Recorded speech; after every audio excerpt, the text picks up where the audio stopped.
그러면 낮은 형제가 어떤 형제냐? 가난한 형제를 말해요. 가난한 형제.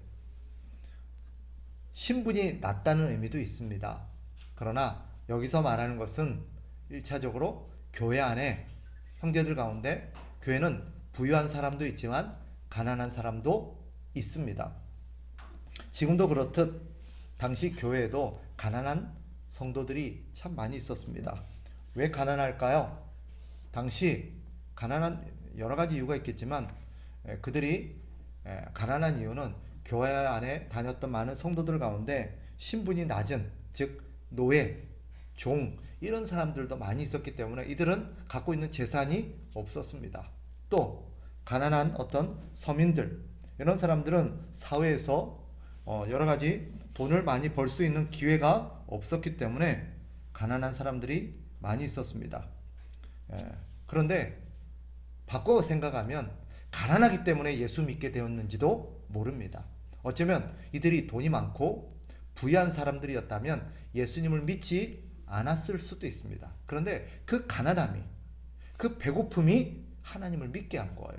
그래서 교회는 가난한 사람들이 부유한 사람에 비해서 많은 이유입니다. 부유하면 예수 믿기가 쉽지가 않지요. 그래서 예수님도 뭐라 그랬어요? 부자가 천국에 들어가는 것이 낙타가 바늘귀에 들어가는 것보다 어렵다라고 말한 것입니다. 왜냐하면 그 부유함 때문에 자기가 부족함을 못 느끼는 거예요. 자기는 돈이 많고 그 많은 돈으로 이것도 하고 저것도 할 수 있다 보니까 굳이 뭐 불편한 게 없고 부족한 게 없고 굳이 뭐 교회를 다녀서 누구를 하나님을 의지해야 될 필요를 잘 못 느꼈기 때문입니다. 그런데 오늘 성경에서 이 낮아진 형제, 가난한 형제는 그런 이유 때문만은 아닙니다. 여기서 가난해진 이유도 많이 있겠지만 사실 야고보 사도가 편지를 보내고 있는 이 낮은 형제들은 누구냐? 유대교에서 기독교로 개종한 사람들입니다.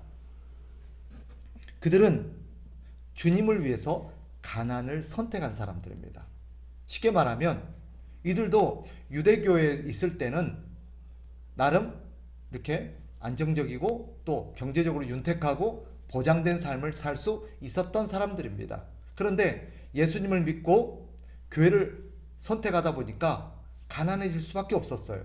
왜냐하면 그 당시 우리가 아는 것처럼 유대 사회에는 종교와 사회, 정치와 문화와 경제들이 다 연결돼 있었어요. 그러니까 유대교 안에 있기 때문에 유대교 사회는 이 모든 것들이 연결돼 있어서 만일 유대교를 포기한다거나 유대교를 거부하게 되면 사회에서 쫓겨날 수밖에 없어요. 그 직장도 잘리게 되고 심지어는 가정에서조차도 버림을 받을 수밖에 없는 상황이었습니다. 그래서 이들은 예수님을 믿는다는 이유 때문에 직장도 잃게 되었고 사회에서 신분도 잃게 되었고 돈 벌 수 있는 기회도 없어졌고 심지어 가족들조차도 등을 돌리는, 지금도 그런 사람들이 있죠. 그죠? 저기 우리가 아는 것처럼 어떤 이슬람 세계에 살아가는 사람들이나 저기 힌두교 문화권에 있는 사람들이거나 불교 문화권에 있는 사람들은 그 사회가 거의 보면 종교와 사회, 정치가 다 연결되어 있습니다.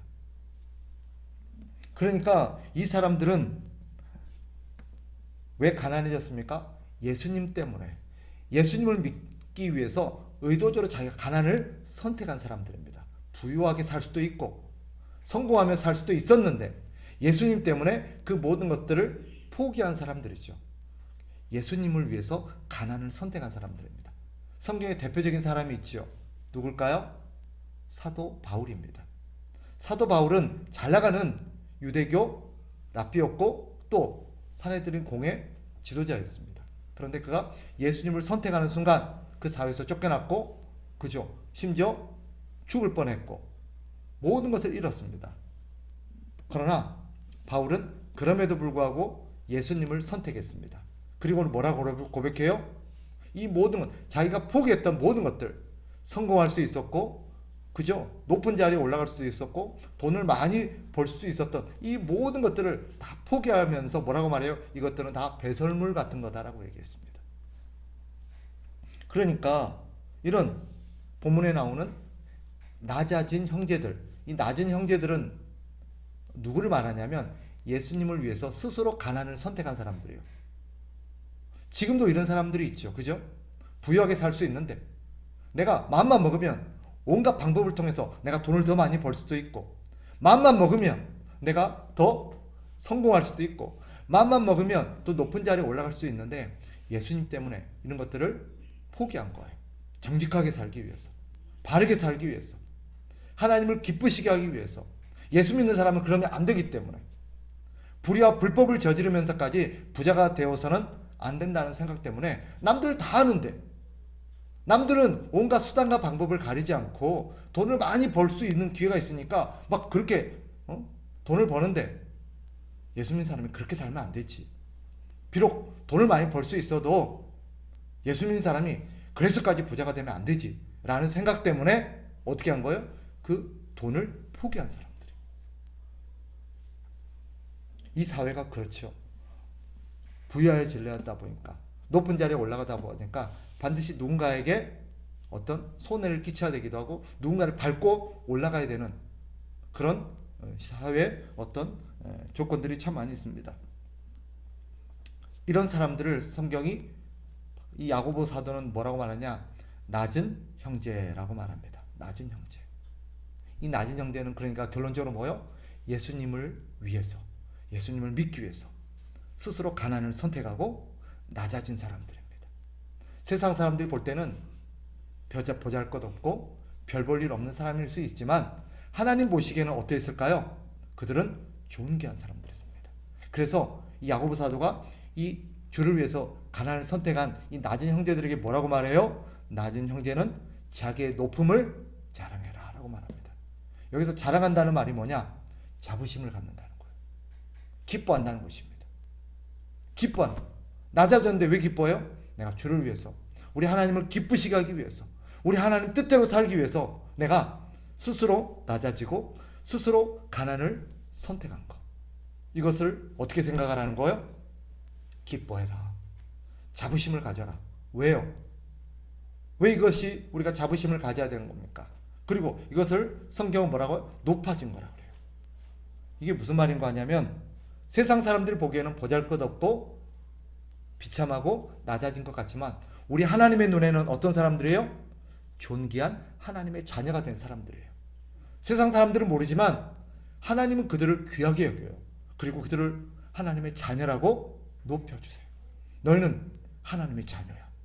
존귀한 하나님의 자녀야. 그러니 너희의 높아진 신분, 사람들이 보기에는 보잘것없지만 우리 하나님에게는 어떤 존재들이에요? 아주 존귀한, 높아진 그런 신분을 갖고 있는 사람들입니다. 이들은 장차 하나님의 자녀로서 하나님의 아들이라는 존귀한 신분을 가진 사람들입니다. 그리고 하나님은 그런 사람들을 어떻게 대할까요? 자기 자녀로서 귀하게 대하면서 돌볼 것입니다. 여기에 대한 믿음을 가지고 자부심을 가져라. 기뻐하라는 것입니다. 그리고 한 가지 더. 왜 이들이 높아졌다고 말합니까? 우리가 아는 것처럼 성경은 이들을 향해서 무슨 약속을 하고 있습니까? 장차 그리스도와 더불어서 왕노릇할 사람들이에요. 아멘? 네. 그래서 이들은 세상 사람들이 보기에는 보잘것없고 낮아진 사람들일 수 있지만 우리 하나님께는 존귀한 그리스도의 자녀예요. 더군다나 우리 주님과 함께 나중에 왕노릇할 그런 아주 존귀한 사람들입니다. 이런 것들을 생각하면서 우리가 높아진 것을 생각하고 기뻐해라. 자부심을 갖고 신앙생활 해라 라는 것입니다. 그게 오늘 본문이 말하는 거예요.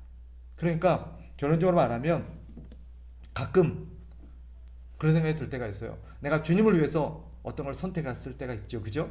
아마 여기 있는 우리도 살다 보면 내가 더 돈을 많이 벌 수 있었는데, 더 대접받을 수 있었는데, 더 높은 자리에 올라갈 수 있었는데, 예수님 때문에, 내가 예수님의 자녀이기 때문에 포기한 것들이 있었을 거예요. 그죠? 그런데 시간이 지나 보니까 어떨까요? 때로는 후회가 될 때도 있어요.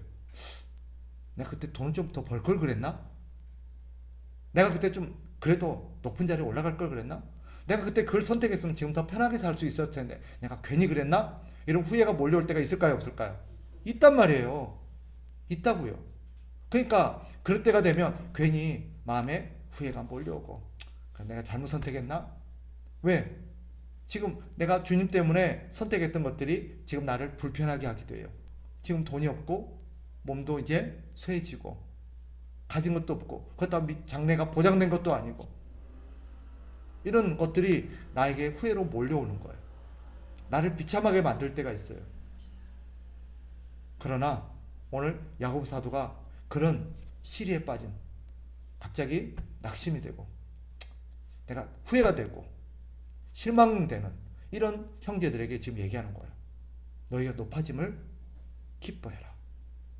너희는 지금 불편함도 겪고 때로는 잘못된 것 같아서 후회도 몰려오고 내가 잘못 선택한 것 같아서 마음이 슬퍼지기도 하고 또 누군가가 나를 무시하고 나를 함부로 여기고 존귀하게 대해주지 않을 때 우리는 마음이 비참해질 수도 있지만 힘내라. 낙심하지 마라. 너희는 누구다? 하나님의 자녀다. 하나님 너를 존귀하게 여긴다. 그리고 하나님이 너희를 장차 높이실 거다. 그리스도와 너희는 왕노릇할 사람들입니다. 그러니 자부심을 가져라. 힘내라. 네, 낙심하지 말라는 거예요. 이게 오늘 본문이 우리에게 가르치는 것입니다. 그러니 여기 있는 사랑하는 주의 자녀 여러분, 힘냅시다. 아멘. 자부심을 가집시다. 때때로 내가 좀 더 편하게 살 수 있었고, 내가 좀 더 부유하게 살 수 있었고, 좀 더 많은 것을 누릴 수 있는 삶이 있었지만 그것을 포기한 것이 내게 때때로 후회와 슬픔으로 몰려올지라도 후회하지 마십시오. 우리는 훌륭한 선택을 한 것입니다. 장차 우리 하나님께서 보상해 주실까요? 안 해주실까요? 반드시 보상해 주실 겁니다.